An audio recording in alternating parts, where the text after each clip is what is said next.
morning, and not just a Monday morning, it's a special Monday morning because this is the Monday after Mother's Day. So happy Mother's Day to all you mothers out there.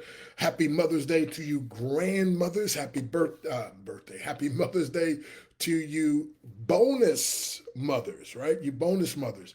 And so again, TGIM times seven. Again, thank God it's a marvelous, manifesting, motivational, mindset, momentous, money making Monday. And I know Mother's Day was Sunday, but just like birthdays, women don't just celebrate on that day. They start celebrating for the whole weekend, and then they celebrate for the whole week. And I got some friends that celebrate for the whole month. And so, again, I just want to applaud each and every one of you, good mothers out there who have been doing your job with dignity and honor. And so this TGIM edition is a special Mother's Day edition. And so I want you to hit heart, hit like, hit share if you care, if you got a good mother, if you got a mother that you loved. And some of us have moms that are now in heaven.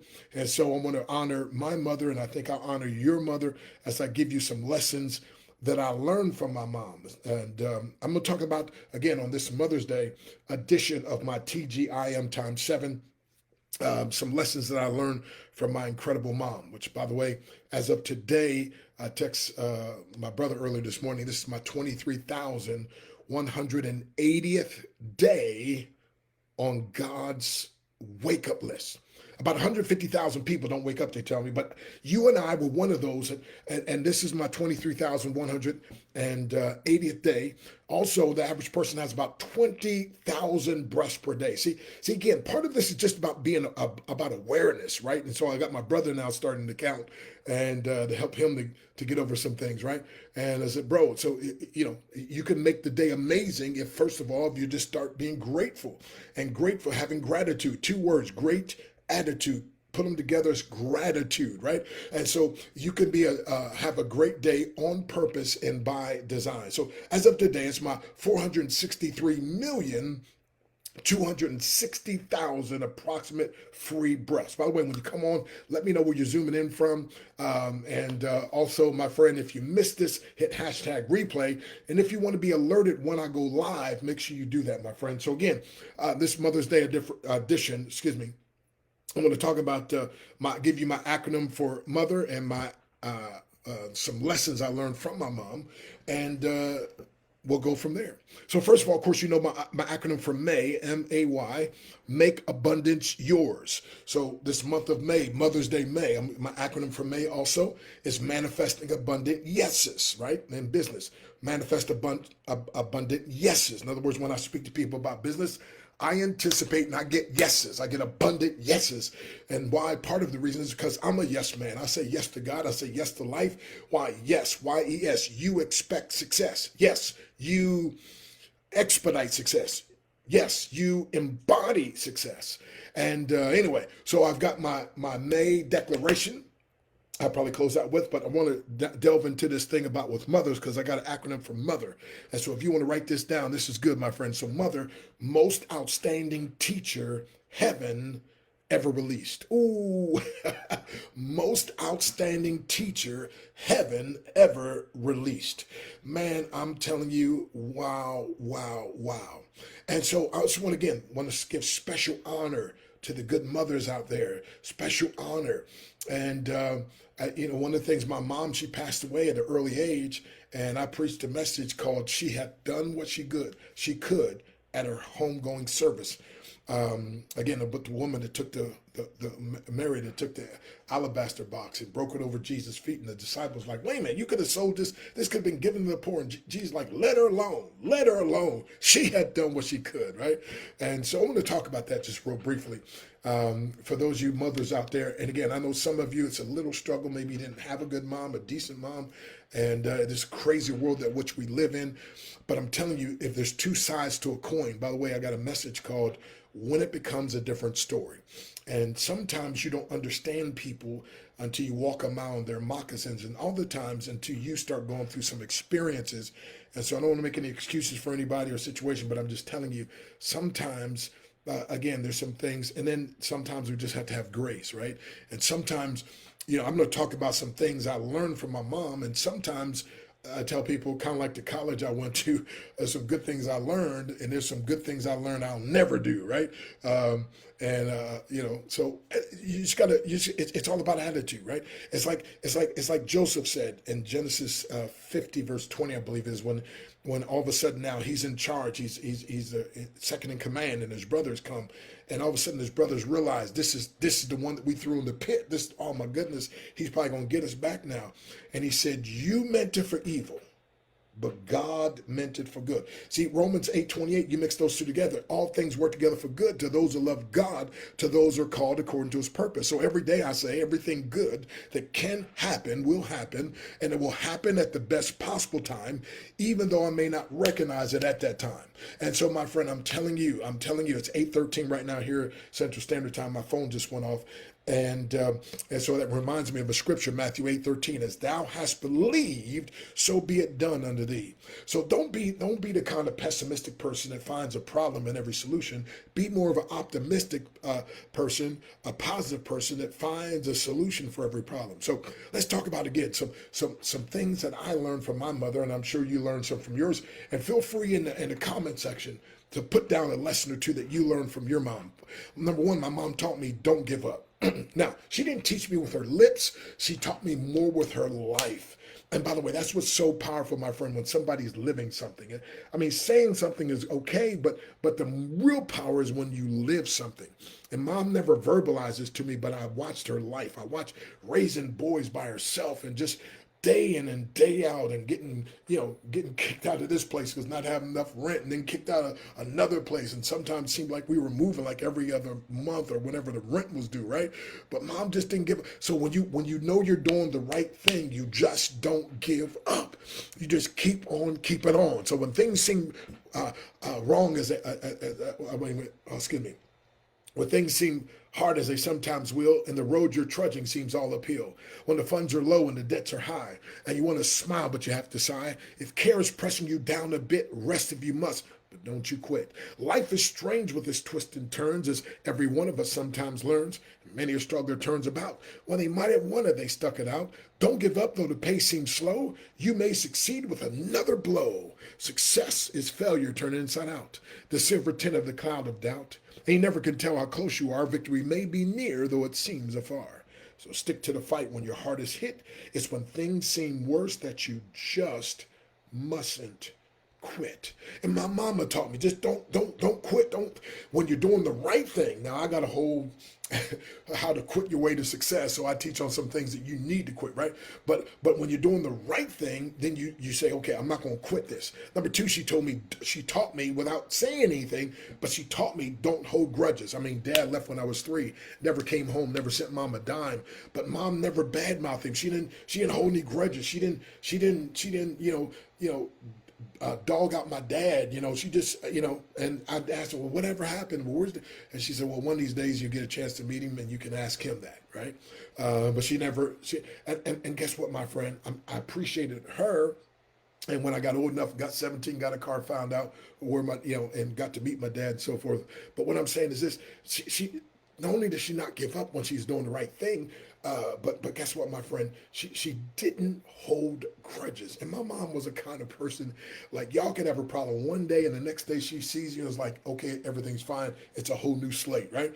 And but I'm saying this, my friend, and I appreciate my mom for that. Another thing I learned from her is use what you have. I mean, there was times, just use what you have. There was times when my mom worked 2 jobs to take care of us. Like of course, she was never home at that, but again, and for a while I was wondering, man, does my mom care? She's never around. But then as I got older, I realized, no, she cared enough that she's willing to work 2 jobs to take care of these hard-headed boys, right? There was 3 of us growing up together. Later on, I found out another brother. There's 4 of us then for a while, and then she had another one, so we had 5 altogether at the end. But what I'm saying is this: I learned just use what you have. My mom worked hard, gave it everything she had, and listen, and worked 2 jobs so she wouldn't be dependent on welfare and so forth, and that made an indelible imprint in my mind, right? Another thing she taught me is you can get over the hurts of the past. you can get over the hurts of the past. Just watching her life, and some of this I didn't find out till later on. But we never went to church growing up, and I couldn't figure out. I never could figure it out, right? And then when I got saved by the grace of God, February 14th, 1976, as a 15-year-old teenager, and I came home to my mom, I got saved, and she looked at me and said, "Boy, I don't know what happened. You give you 2 weeks to rub off." And I thought that was kind of strange from my mom, But anyway, make a long story short, my life started changing and transforming. A couple months later, my mom says to me, "Boy, what in the world happened to you?" And I said, "Mom, it's not what, it's who. I tried to tell you it's Jesus." And my mom let me show her, and my mom ended up getting saved. And and listen, my mom, when she got saved, man, it was a total transformation. I'm telling you. But here's what I'm saying though. But you had to give the hurts of the past. By the way, my phone just went off again. It's 8:18. That reminds me of Deuteronomy 8:18. But thou shalt remember the Lord thy God, for it is he that giveth thee the power to get wealth, and he may establish his covenant. Why would God give me the power to get wealth if it was something that's bad for me? So no, in the proper perspective, keep him first, Matthew 6:33, and then all these things are added. So I don't chase money, I chase God. And when I chase God, he causes money and blessings to chase me. Ooh, come on, somebody. So again, get over past hurts. Make a long story short, I found out terrible situation happened to my mom, and that is when she was a young teenager. She was dating a guy who was supposed to be a minister. Don't forget now, the devil has the devil's greatest trick is opposition by imitation, right? So just like God has preachers, the devil's got false preachers. God's got a church, the devil's got false churches. Hello, somebody. If you're going to deceive somebody, the devil's greatest trick is opposition by imitation. So you couldn't, especially my kids were little, you couldn't deceive them by coming out with some, no, you had to act like you're me or their mom, and you know what I mean? And so you had to try to be deceptive. And so that's what he deceives by acting like the Bible says he even has the power to be an angel of light, right? To turn himself into an angel of light, which will make people automatically think is a good guy. No, no, no. So make a long story short, she went on a date with this guy, and literally a date rape situation where he raped her. And my understanding is she ended up getting pregnant from that one situation. And watch this. And back in those days, the woman they sent mom down to South Carolina with some other family members because of the shame and so forth. And so they would send you out of state. And so here she is. She's losing all her friends, not being around her immediate family. And of course, the quote unquote church sided with this wicked so-called minister, right? And so that made an indelible print, and that hurt her, right? I mean, here she was the one that was done wrong. What he did was covered up and glossed over, and then she's the one having to suffer. So anyway, so like I said, she ended up getting pregnant and having the baby. But what I'm saying, and then coming back and trying to put her life back together. But here's what I'm saying. I never knew that all those years. That's why we didn't go to church. She was like she wasn't against God. She was against the quote unquote religious organizations, right? And so, but anyway, but guess what though? But after she got saved and she started coming to church, she got baptized, started coming to church, and life just totally changed. As a matter of fact, that's another thing she taught me: don't play with God. Now, without saying the word, but she taught me.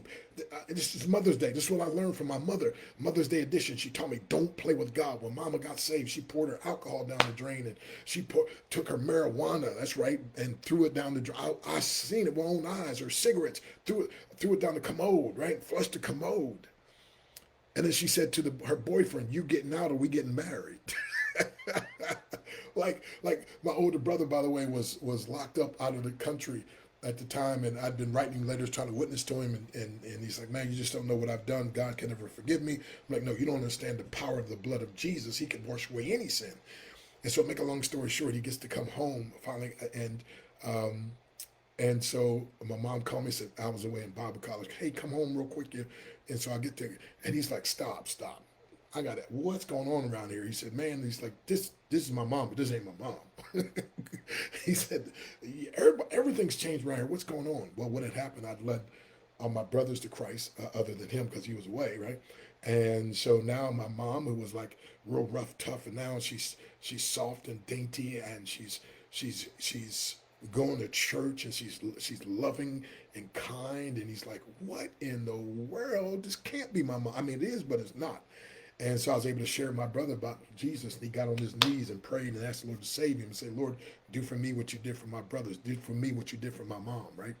And the power. But again, without saying the word, right? Without saying the word, this is what she taught me. Also, she taught me this, my friend. She taught me that martial arts can change your life. Without saying the word, martial arts can change your life.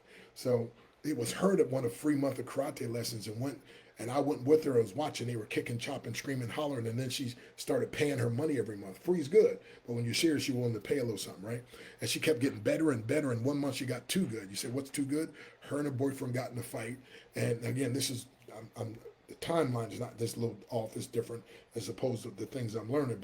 But she ended up her and her boyfriend got in a fight, and she knocked him out.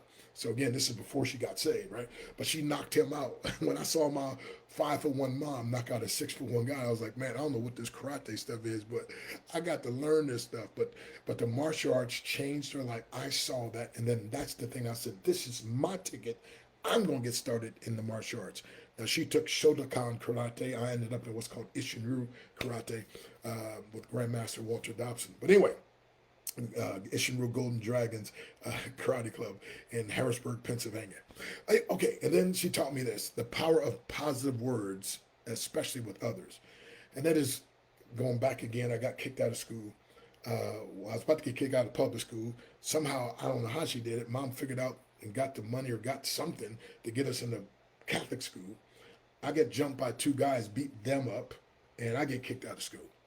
Because they didn't see the guys hitting me, they just saw me beating up. By the way, those nuns would beat your knuckle with rulers back then. But anyway, get kicked out of school. So I come home. My mom, she wakes up. She's like, "What are you doing? You're supposed to be at school." I say, "I got kicked out." And she starts into me, "Boy, I'm doing the best I can to try to raise you and your brothers without a man helping me." And she's like, "And you about to drive me to an early grave." And then all of a sudden, something came over her, and I know that was the Spirit of God. She wasn't even saved then, but I know it was the Spirit of God because she stopped. She caught herself and she started crying. I never seen my mom cry before.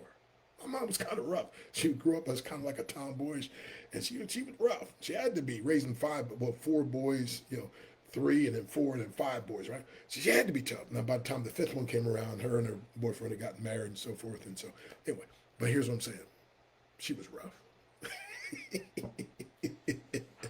right?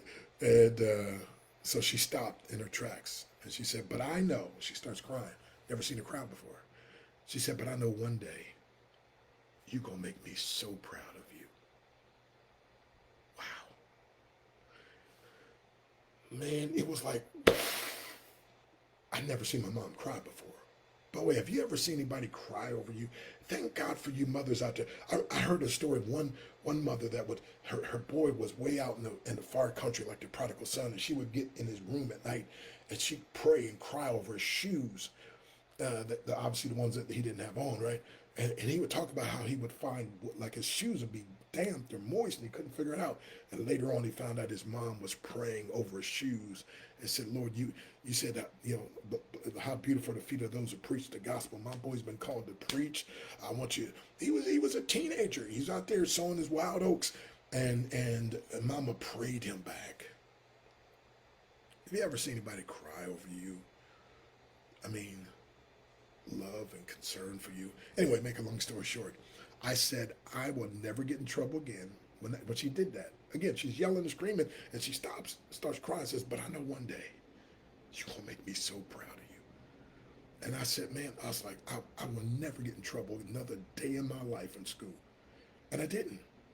Graduated top of my class, went off to college, graduated who's who, American college universities. I'm traveling, speaking all over the place. And I'll never forget my mom said to me one time, she's like, "I'm just proud to know a man of your stature." She's like, "You're a martial arts champion. You love the Lord. You're preaching the gospel. And you got a beautiful family." And she's going on and on and on. And she said, "I'm just honored to know a man of your stature." I said, "Oh, come on, Mom." I said, "You're just reaping the harvest from the seeds that you sowed." She's like, "What are you talking about?" I said, "Mom, you remember the time I got in trouble and you said, you start crying. You was yelling at me. You stopped. You start crying. You said, 'But I know one day you're going to make me proud of you. I said, you sowed that seed into my heart. You were crying, and so it softened, and so that my heart, right? You softened it, and you planted that seed of a positive word. And I said, and it took root, and I was like, I'm going to do that. And I said, so Mom, you're just reaping the harvest from the seeds that you sowed. Hey, every mother out there, thank you for what you've been doing. Thank you, the fact you didn't quit. Thank you. Again, if you could be, just like my mom, she didn't hold grudges, but learn to use what you have, like I said, and then get over the hurts of the past. She taught me that. She taught me the power of a positive word and words, and then how martial arts changed her life, and it changed my life. And then just don't play with God. Be serious. These are some lessons I learned from my mom. Hey, in the chat, what lessons have you learned from your mom, right? And hey, Mom, live in such a way that one day, by the way, I got to write a book, a chapter of a book, an anthology book, and about she had done what she could, talking about some lessons that I learned from my mom. And one of the things I close out with, mothers, live and train and speak into your sons and daughters in such a way that one day they'll write a chapter of a book about you. Or one day they'll speak about you. Somebody said, the hand that rocks the cradle will rule the world. We need to get back to godly mothers. Mothers, mothers, mothers. I applaud you mothers that are doing your best. And I want to encourage you mothers to step up to the plate and realize you are, again, mother, most outstanding teacher heaven ever released. All right, I've been long enough. I'm going to skip over, but God bless you all. Hit heart, hit like, hit share if you care. Happy Mother's Day weekend. Happy Mother's Day this Monday to you mothers, bonus mothers, and grandmothers are like my wife Nadia, my ABCD glam mother. We'll see you.